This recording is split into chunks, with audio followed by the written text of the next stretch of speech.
किसान का संकल्प, बदलते वक्त की कहानी। राजस्थान के सूखाग्रस्त गांव में बंजर खेत अंतहीन रूप से फैले हुए हैं, जो निराशा का प्रतीक है।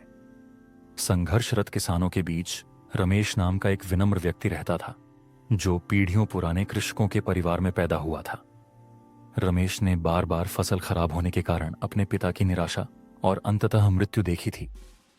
उनकी मां हालांकि लचीली थीं, उन्होंने गरीबी और संघर्ष का मूक बोझ सहन किया और गुजारा किया, जबकि ग्रामीणों ने खुद को अपने भाग्य के हवाले कर दिया। रमेश अलग थे। उसका दिमाग तेज था और जिज्ञासा उसे प्रेरित करती थी। उन्होंने खेती की तकनीकों, जल संरक्षण और कृषि प्रौद्योगिकी के बारे में सीखते हुए उधार ली गई हर किताब पढ़ी। फटी हुई धरती और सूखी जमीन ने उन्हें चुनौती दी, लेकिन रमेश का मानना था कि यदि कोई उन्हें खोजने का साहस करे तो समाधान मौजूद है। 25 साल की उम्र में रमेश को अपने परिवार की 2 एकड़ जमीन विरासत में मिली और इसके साथ आई कठिन जिम्मेदारी भी। उर्वरक या आधुनिक उपकरण खरीदने के लिए पैसे नहीं होने के कारण रमेश को अपने ज्ञान और रचनात्मकता पर निर्भर रहना पड़ा।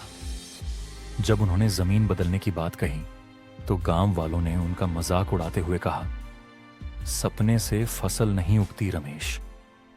यह देखकर कि वर्षा का पानी कितनी तेजी से धरती में समा जाता है, रमेश के मन में एक विचार आया।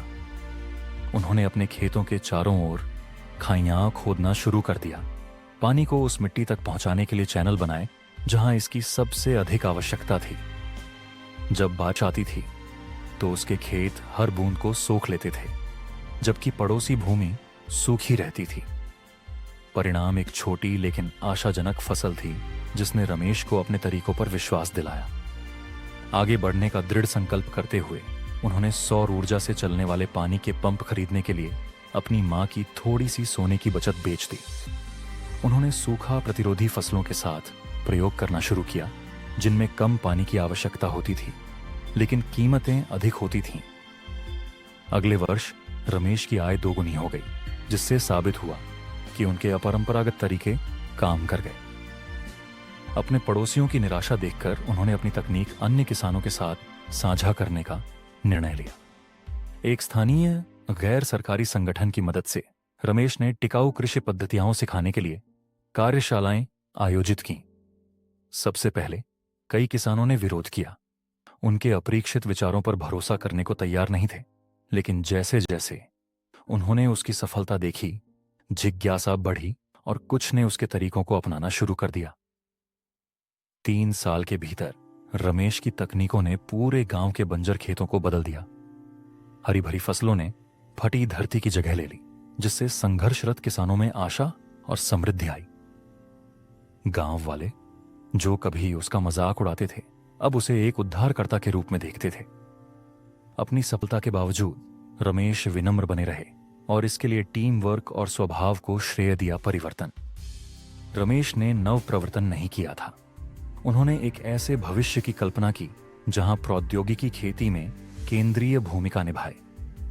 एक तकनीकी कंपनी के साथ साझेदारी करके उन्होंने किसानों की जरूरतों के अनुरूप एक मोबाइल ऐप विकसित करने में मदद की। ऐप वास्तविक समय में मौसम अपडेट, बाजार मूल्य और जल प्रबंधन युक्तियां प्रदान करता है। किसान, जो कभी बिचौलियों की दया पर निर्भर थे, अब खरीदारों तक उनकी सीधी पहुंच थी। ऐप ने उनका मुनाफा बढ़ाया और उन्हें अपनी फसलों के बारे में जानकारीपूर्ण निर्णय लेने के लिए सशक्त बनाया। हालांकि सफलता नई चुनौतियां भी लेकर आई, क्योंकि अफवाहें फैल गईं कि रमेश ग्रामीणों का शोषण कर रहा था। उन्हें बात करने दो, रमेश ने अपनी पत्नी से कहा। हमारे कार्य हमारे इरादे साबित करेंगे। और साबित कर दिया कि जब रमेश 35 साल के हुए, तब तक गांव को टिकाऊ कृषि के मॉडल के रूप में पहचाना जाने लगा था। रमेश को सम्मेलनों में बोलने के लिए आमंत्रित किया गया, जहां उनके विचारों ने देश भर के किसानों को प्रेरित किया। अपनी बढ़ती प्रसिद्धि के बावजूद रमेश ने कभी भी अपनी जड़ों से नाता नहीं खोया और अपने ग्रामीणों के साथ काम करना जारी रखा। उन्होंने सिखाया कि धन केवल मौद्रिक नहीं था, बल्कि एक संपन्न, एकजुट समुदाय बनाने में निहित था। वर्षों बाद जब उनसे उनकी सफलता के बारे में पूछा गया, तो रमेश ने विनम्रतापूर्वक कहा, भूमि ने मुझे धैर्य सिखाया और लोगों ने मुझे करुणा सिखाई। रमेश का जीवन आशा की किरण बन गया, जिससे पता चला कि नवाचार और लचीलापन सबसे कठिन परिस्थितियों पर भी काबू पा सकता है। उनकी विरासत दृढ़ संकल्प, नैतिक नेतृत्व और समुदाय संचालित विकास की शक्ति के प्रमाण के रूप में जीवित है।